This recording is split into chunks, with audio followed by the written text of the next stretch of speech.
Bonjour, je suis Laurence Candille, donc professeure de mathématiques au collège René Cesseau à Saint-Chamas, près de Marseille. J'ai travaillé comme auteur pour les banques de ressources numériques que je vais vous présenter et j'ai travaillé également comme Christophe sur le projet Mathscope de la PMEP.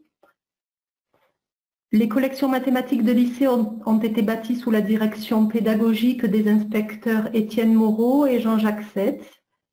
Et je vais vous faire ma présentation en deux parties. D'abord la présentation de quelques modules des collections mathématiques et ensuite je vous montrerai ce que peut faire un enseignant avec cette banque de ressources.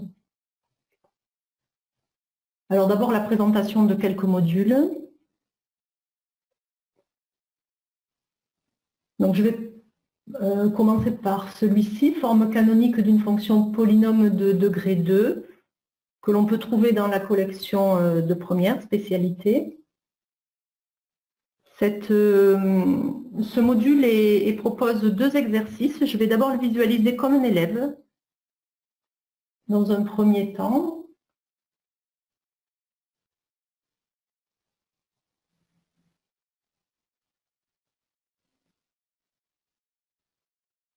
Donc c'est un élément cabri. Donc il s'agit ici de passer de la forme développée d'une fonction polynôme à son expression canonique. C'est un exercice technique de début de chapitre. Les valeurs des coefficients A, B et C sont aléatoires. L'élève pourra ainsi retenter plusieurs fois cet exercice sans avoir la même fonction. Deux voisins sans l'info n'auront pas la même question. Alors ici, je vais réussir. Je vais essayer. 4, donc là il me faut -1. Donc voilà, si je réussis, je vais pouvoir ici en bas à droite passer à l'activité suivante.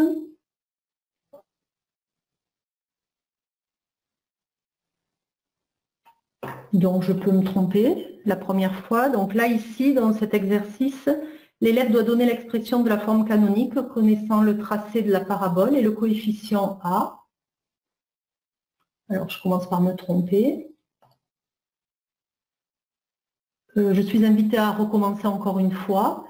Et puis on me donne un conseil, enfin une information. Les coordonnées du sommet de la parabole donnent respectivement les valeurs de alpha et de bêta, et puis la forme canonique m'est rappelée. Alors je vais pouvoir réessayer et ne pas me tromper.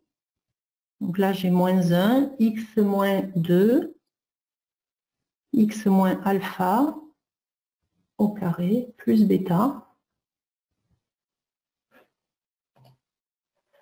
Voilà, donc ici j'ai réussi.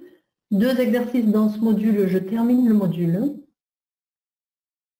Le score m'est montré, 1,5 sur 2. Et puis je peux avoir accès à des détails, des résultats. Donc on voit ici que le module en fait est formé de plusieurs éléments, 6. L'élève qui réussit passe dans l'élément 1 et l'élément 4. C'est le premier exercice à l'élément 1, le deuxième exercice à l'élément 4. Je vois que le premier exercice a été réussi. L'élève a eu 1 sur 1. Il a passé 44 secondes. Il a été redirigé vers l'élément 4, qui est le deuxième exercice, qu'il a réussi à la deuxième tentative, donc 0,5 sur 1. Il a passé 54 secondes. Je vais revenir maintenant sur ce module et je vais le visualiser en me trompant pour montrer donc, ce qui se passe pour l'élève et les aides qui vont lui être apportées. Alors, je me trompe ici une première fois. Donc, un conseil m'est donné. Commence par exemple à développer l'identité remarquable pour compléter le résultat obtenu. Je me trompe une nouvelle fois. À ce moment-là, un bouton S apparaît et l'élève va pouvoir avoir la solution détaillée qui correspond à l'exemple avec les coefficients qui changent à chaque fois. Si l'élève s'est trompé 2 fois, donc il peut avoir accès à cette solution, mais également, en passant à l'élément suivant, il va être dirigé vers une vidéo, qui est une vidéo courte de méthode. Je peux montrer un petit peu ici.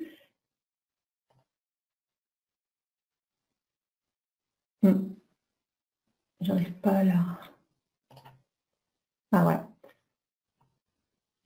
J'ai un petit retard à l'affichage. Donc les vidéos sont... Donc c'est une vidéo de méthode qui va permettre pas à pas à l'élève de revoir comment faire. Voilà, donc une fois qu'il a visualisé cette vidéo, je ne la montre pas forcément en entier, l'élève passe à l'élément suivant.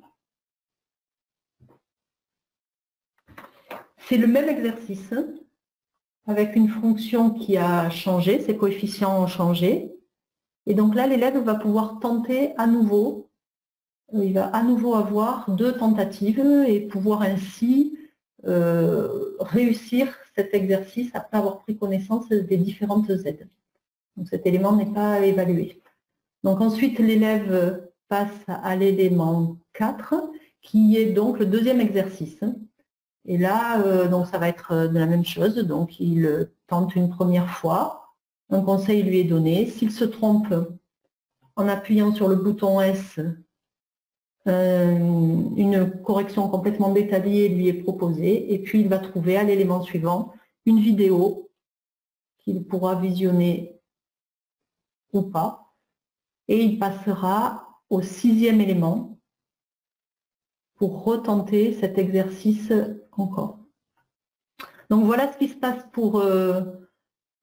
donc là, je peux voir dans le détail des résultats donc que l'élève est passé dans les éléments 2, 3, vers lesquels il a été dirigé automatiquement puisqu'il avait échoué à la première question. Alors ce module a été montré en détail pour bien comprendre la structure d'un module. Je vais maintenant présenter d'autres plus ponctuellement, juste des parties intéressantes et puis aussi les aides mises en place pour remédier aux erreurs des élèves. Alors par exemple celui-ci, courbe représentative d'une fonction que l'on trouve en seconde générale. Alors je vais l'éditer. Ça c'est la partie à laquelle l'enseignant a accès mais pas l'élève. Donc ce module comprend 2 exercices aussi.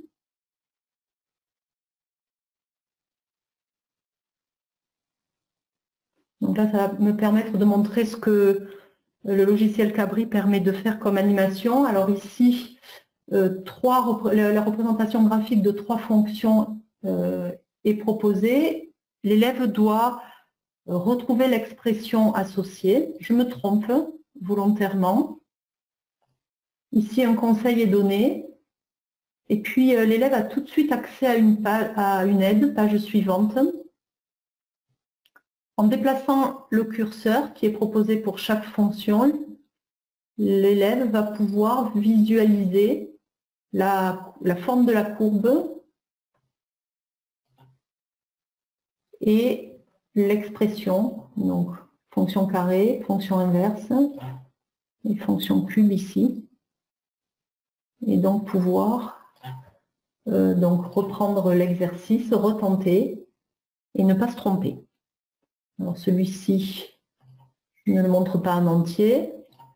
Je vais montrer maintenant un module algorithmique et programmation.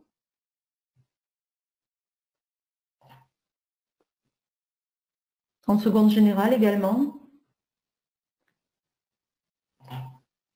Ce module comprend 4 exercices, 2 avec une boucle bornée et 2 avec une boucle non bornée. Je montre le premier exercice. Cabri permet d'intégrer un module Python avec lequel on peut proposer aux élèves des programmes à trous. Donc l'élève peut compléter puis exécuter le programme. Ici, dans cet exercice, on veut calculer la somme des n premiers nombres entiers. Ici, pour n est égal à 29. Donc l'élève va pouvoir compléter le programme. Donc initialiser la somme à 0. Savoir que pour donc effectuer 29 fois la boucle, le range doit aller de 1 à 30 avec un pas de 1. Et puis venir ici, compléter le nombre saisi à la ligne 1, le nombre saisi à la ligne 2, et en exécutant le programme, obtenir la somme 435. Voilà. Donc là, le module est réussi. Il y a 3 autres exercices semblables. Ensuite, je peux montrer un module très intéressant sur des activités concernant l'introduction du nombre dérivé en première. Donc ici, 5 activités sont proposées. Je vais montrer celle-ci. Calcul d'un taux de variation pour trouver un nombre dérivé. Donc, ce sont des activités graphiques qui vont permettre à l'élève de bien comprendre cette notion. Alors ici, on veut une valeur approchée du nombre dérivé de f en moins 1,7. Et puis l'élève va ici pouvoir déplacer le curseur pour faire varier la valeur de h et faire ainsi tendre le point M vers le point A. Et ainsi avoir le calcul donc, du coefficient directeur de la tangente. Alors je peux essayer avec 2,3, une tolérance est permise, et voilà, j'ai réussi. Je peux montrer un module sur la fonction cosinus, en première également. Fonction cosinus ici.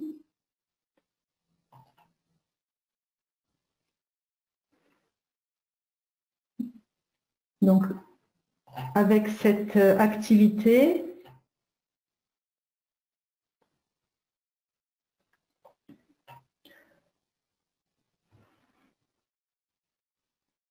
donc le logiciel Cabri va permettre de visualiser le lien entre le cercle trigonométrique et la représentation graphique de la fonction cosinus. Donc, l'élève est invité à modifier la valeur de x en bougeant le point rouge sur le cercle trigonométrique. Observer le lieu des points de coordonnées x, cos x et moins x, cos de moins x. Et ici, en activant la trace des points dans le repère, je vais pouvoir obtenir la courbe représentative de la fonction cosinus. Voilà, donc une fois que l'élève aura eu cette activité en tête, il va pouvoir observer la courbe de la fonction cosinus et puis répondre aux questions, page suivante.